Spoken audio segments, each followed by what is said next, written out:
Hi folks, just wanted to make a wee video since I've got this Facebook page and just give you some tips just to try and help you out a wee bit with Photoshop. Alan mentioned earlier the day a program called GIMP. You can get it here, gimp.org, and it's essentially the same program but it's free. If you want to get Photoshop, it's about $8.99 a month and you get Photoshop, Lightroom and Bridge. Bridge is just a program for sorting and organising your photos, but they all work together so you can jump between the programs, so they're quite handy to have. But GIMP is perfectly good. The tools and stuff are named slightly different, and there's a few tools that aren't in GIMP that are in Photoshop, but from the Photoshop we're using in college, it's essentially the same program, so you can use that. My Photoshop is the latest one, so it's going to look a wee bit different when I load it up. So one of the things I wanted to show you was one you might have seen Ali show a couple of us. It's the high pass filter. Basically what that is, it just allows you to sharpen the image without causing noise, which noise is a bit of a problem with when you do this sort of stuff. So I'll just give you a wee idea of what that looks like. And I bet it's not going to show you. Oh, there you go. So you can see there, the image becomes really quite pixelated really easily, and you get all sorts of distortions. So that's just not ideal. I wouldn't use it anymore since I've learnt this one. So you go to filter, other, high pass. Sorry, you need to make a copy of the layer image. You just drag it from there down to there, and go to the rest. So you can tell I'm not a teacher. So you didn't really want to put this too high, because the higher it is, you can tell it's been edited. It just looks quite terrible. But I'll just do this just to show you, and then I'll show you what it looks like otherwise. So once you've done that, change your overlay, your blending settings to overlay, and you can see there the effect. It's actually not too bad putting it too much on that one, but you can see it causes dark areas that we don't necessarily want. So I'll leave that one there. What you can do there is just tick the eye, leave that, let it disappear, and I might just actually call that high pass one, just so I know. Then I'll create another one. It's filter, other, high pass, and generally this less is more. You just want to put a wee bit, I just sort of get the outlines, then you can see it's a bit more subtle. It's not as harsh as that. But if that's the look you're going for, then you can go higher. It's really up to you, it's purely subjective. I'll just get rid of that now, and once you've done that, I generally flatten the image. You just right click to one of the layers, go to flatten image. You can also merge down, but that will only merge from the one you're on to the one below it. If you go to merge visible, it'll only merge the ones with the eye showing. If you take the eye away and then merge visible, it won't merge the ones that aren't shown. Pretty self-explanatory. So just flatten the image to take it back to this. Next thing I want to show you is adjustment layers. Now, an adjustment layer lets you make a change without committing to the image. So you can do several adjustment layers, then make them visible, make them invisible, to whatever you like, until you find the one that you like. So you can set, like, say, so we'll do it with brightness contrast first. Maybe I want to go high on the brightness, low on the contrast, and then if I add another one and go low on the brightness, high on the contrast, then I can just check them and see which one I prefer. And if I prefer any, then I can keep it. If I don't, I can delete them. But you have to remember though that when the two eyes are showing, both of them are being applied at the same time over the top of each other. Sometimes that's something you want, most of the time it's just going to get in your way.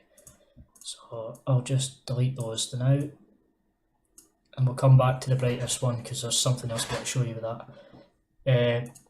So we'll go do a new adjustment layer and we'll do colour balance this time.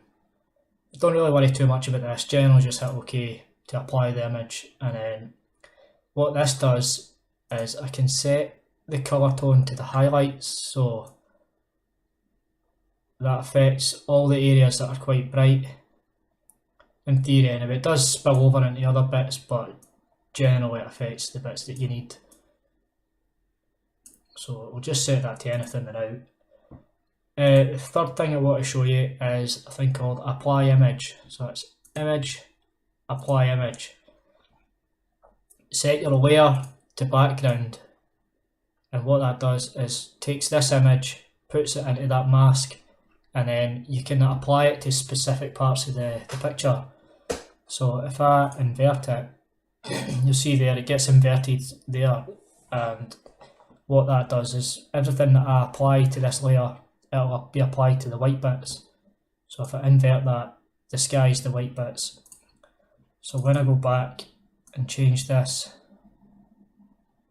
sorry, I've got that back to front there, but you can see the bits that are being changed.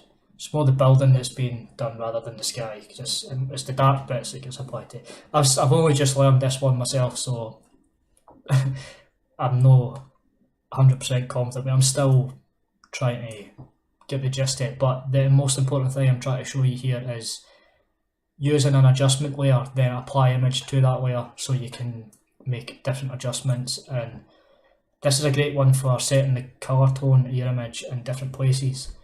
So I'll just add a new adjustment layer. Same again, colour balance. And I'll just add a wee bit of blue, magenta and yellow. The settings that I'm putting are completely irrelevant, it's just purely so you can see the effect. Then remember to click the box before you apply image.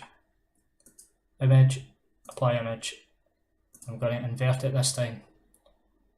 Make sure the layer's on background because it needs to take the image from the background image, which is the one we want to use for the settings.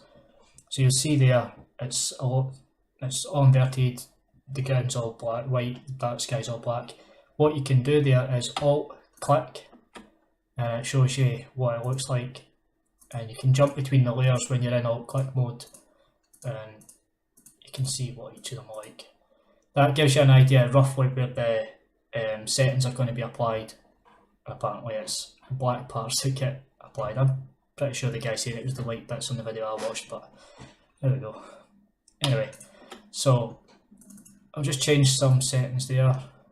There you go. See, that's confusing because it's just applied it to the building again.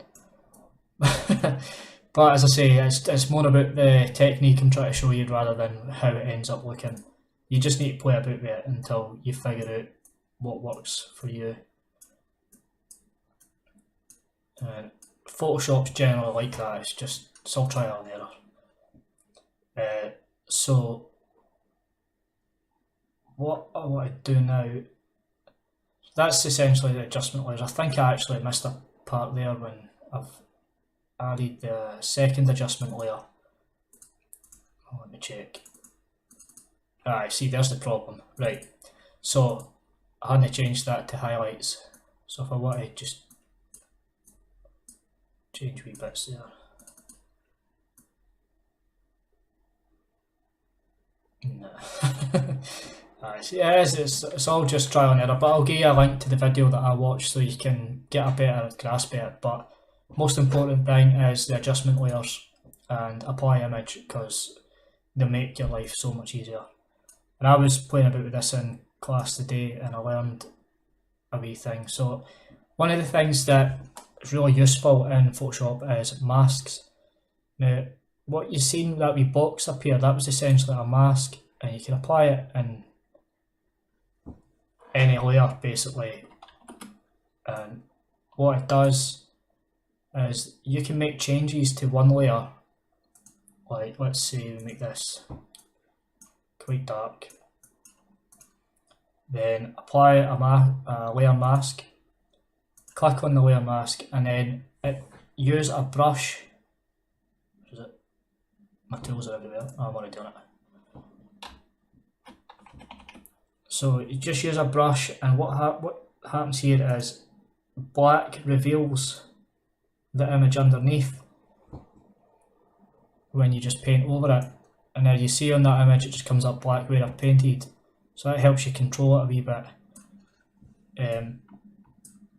You can also alt click so that you can see what the mask is showing you, and basically this is good for just applying a bit of a setting. So that darkened my sky, and I don't want the building to be dark, so I just delete it away. You'd be a lot more careful if you spend a bit more time with it and just delete as necessary the bits, and it just reveals all the stuff that you want to reveal.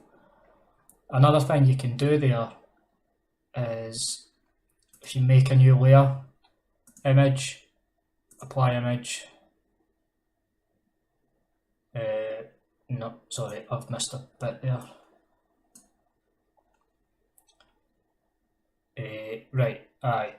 So if I add a new adjustment layer for brightness and contrast, and then here, if I click this, use previous layer to create clipping mask, that adds that mask to the thing. So when I make my adjustment, which I'll just switch that off.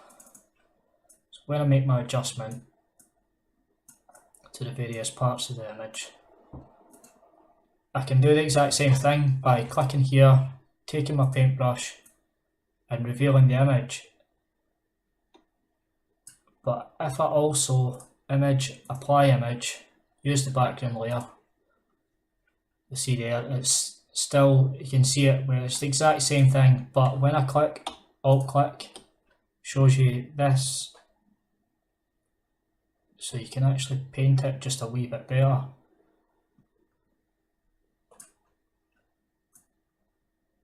And if you're specifically trying to reveal certain parts, it helps you just focus on them just that wee bit better, because when you're in this one, you know, the difference is really, it's not that much difference, so it's hard to see. So it's just a wee bit easier to be able to just paint over the bits that you want to reveal, which is a wee bit confusing in itself. But it does allow you to have a lot more control over the picture. So I hope that's just a couple of wee things. If I think of more things, I'll make another wee video if you want and see if that helps you a bit better. But honestly, just trial and error these things. You can do all sorts of different, adjustment layers for colour. Just remember to create a clipping mask, adjust your colour, then take your paintbrush, click on that, make sure you click on that once, set it to black, and then you can reveal what you want. This is actually really good for black and white if you want to do like, I'll just get rid of this layer now.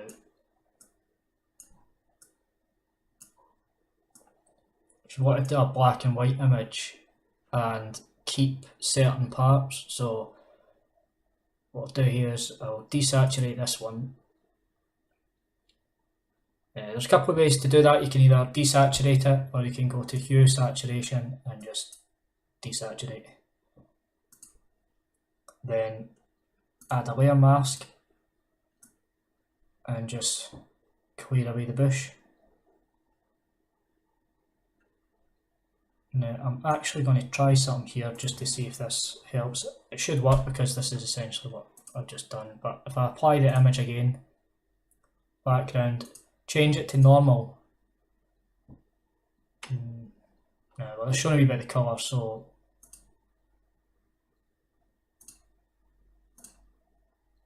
as I say, I'm not 100% on this. It's just a technique I've just learned, so it's a wee bit, I'm probably just confusing you with that, but that's a good technique just for revealing certain bits of colour and certain bits of the image.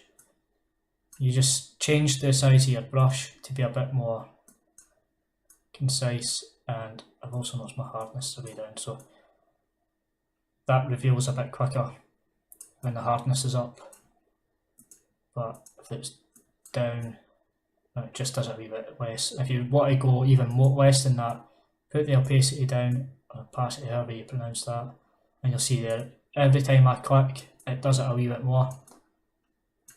So you can slowly add in the colour rather than just going straight for full green.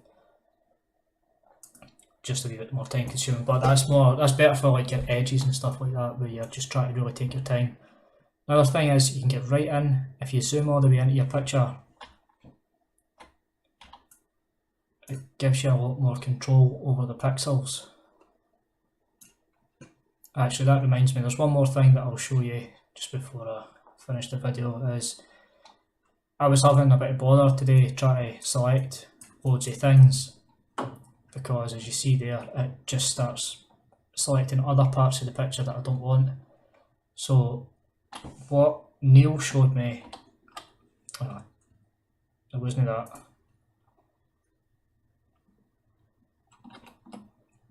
What Neil showed me was this button, the wee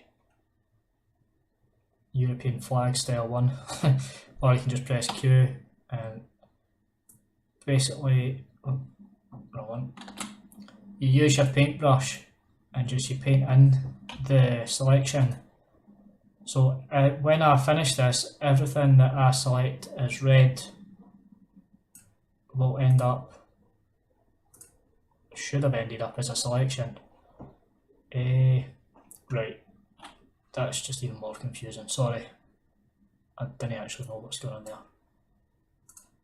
When I done it on the Apple computer, basically when I clicked that, it was all selected, but it seems to be slightly different in this, so hopefully that's not as confusing as it seems, but it is a good one to remember, because you just basically paint it in rather than trying to select different bits. I don't know what I'm doing wrong there. I don't know what I'm doing wrong there, but it might, if you've got an Apple Mac, it might work. If you've got an older version of Photoshop, it will work. Oh, sorry, I know what I've done wrong. Right. I think what I need to do there is paint it on the background layer. There we go. It's not worked great, but it's worked.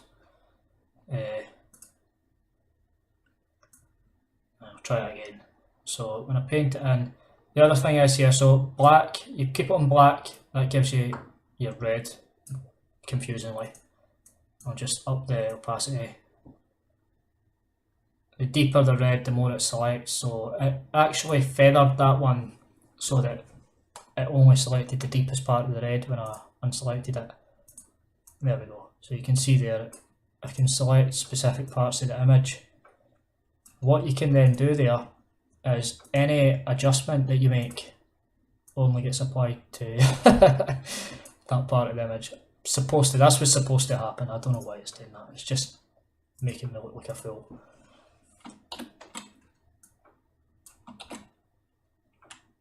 Let me try that again.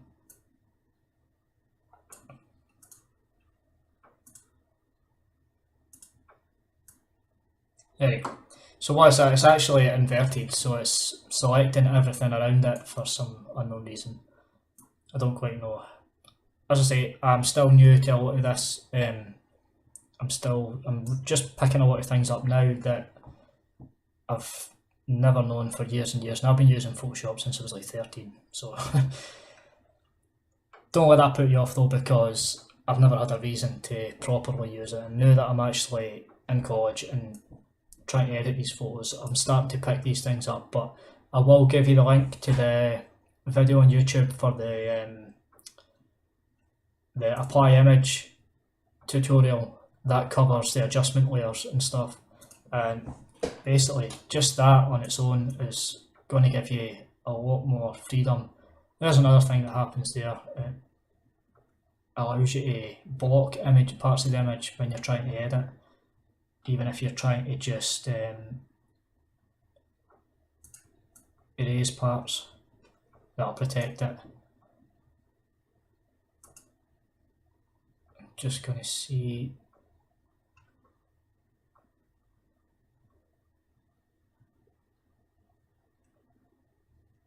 I don't know why that's doing it on the outside, but if you select an area and it does that, I should have actually noticed, because I noticed something there and it was actually confusing me when I seen it. When I pressed it, you can see that it's selected the whole window. So you can just go to select, inverse, and then the same thing, but it happens within the boundaries of the thing. If you do an adjustment, only that part gets adjusted. Another good one for making specific parts of the picture whatever colour you want, is especially if you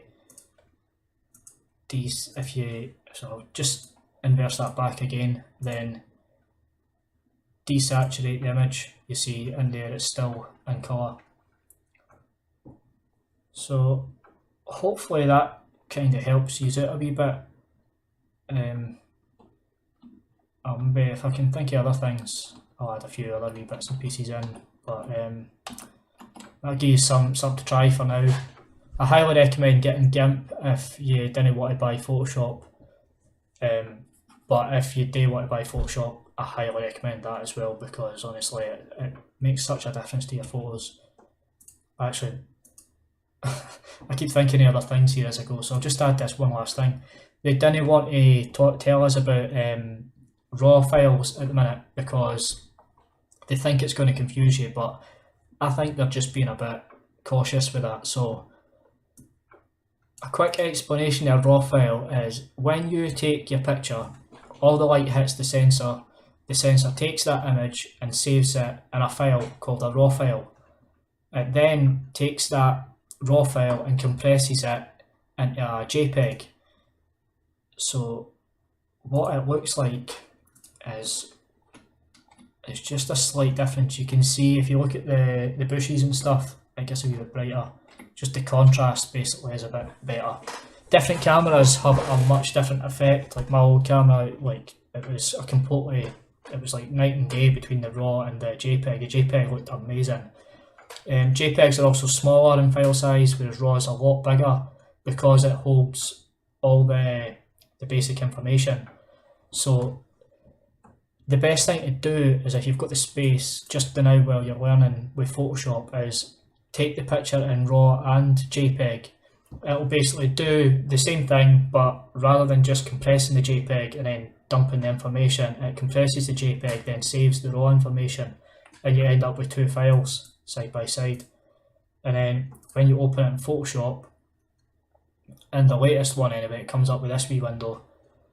Gives you a lot more control for editing. This works with a JPEG as well, but you lose a lot of information because when the JPEG has been compressed, it's exactly what it sounds like. It makes it smaller, so if you try to enlarge it, you lose a lot of quality, especially when you edit JPEGs, because when you change the information and then you save it, you compress it further and it just comes out a bit crap, to be honest.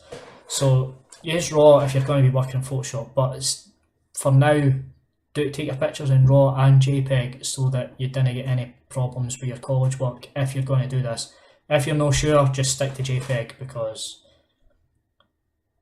it just keeps you right. But if you do it in RAW, as I've been doing lately, I've just switched straight to RAW. I was doing it in JPEG and RAW, but I only use RAW now, and every time I take a picture, I need to put it onto Photoshop, then save it as a JPEG so that I can use it in college. But one thing I'll just quickly show you here is in your settings, sometimes your sky is quite blown out, especially on a cloudy day. So see if you put highlights down, it brings all the image back, the detail back, and you can also put shadows up and bring some of the darkness details out. Obviously, the more you do this, the rougher the image becomes, so you just want to do it in small doses. Clarity settings gives you a bit more, you know, it just looks a lot nicer.